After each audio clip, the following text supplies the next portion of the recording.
Magic ready na yung cooking oil. Kaya, luluto pala ako ngayon ng kamasa. Yung chicken. Pinulala. Luluto tayo ng alamang. Ito yung kamote. Munggo. Pinakuluan ko na yan. Pinalambot. Ayan na siya. Kain ng coconut milk. Ito yung pangalawa.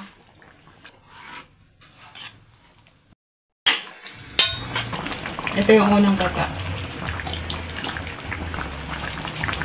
Dahon ng ampalaya.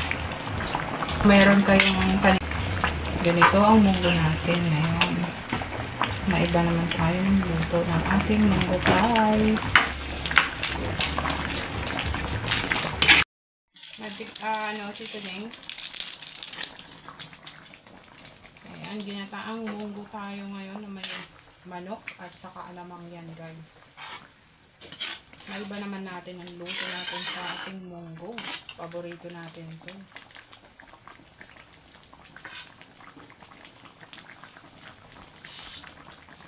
Ayan, kailangan ng asin. Subukan nyo talaga to, guys. Kakaiba. At malasang malasa. Ready na yung ating ginataang munggo na may manok.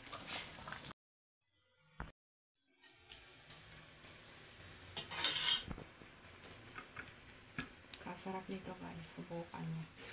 Mga nag-ano dyan, nagda-diet, hindi mo na kailangan ng rice.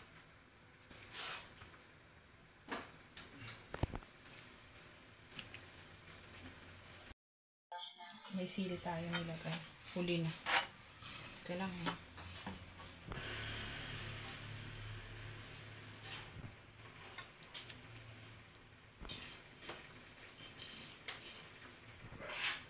Munggo. Masarap.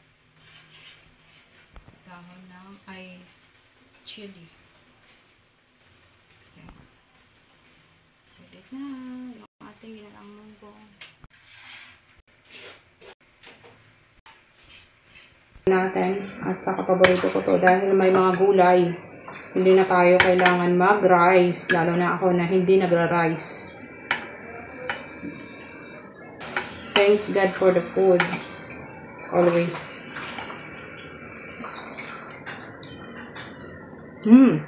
I love sweet potato and the beans, so good. The taste is so delicious.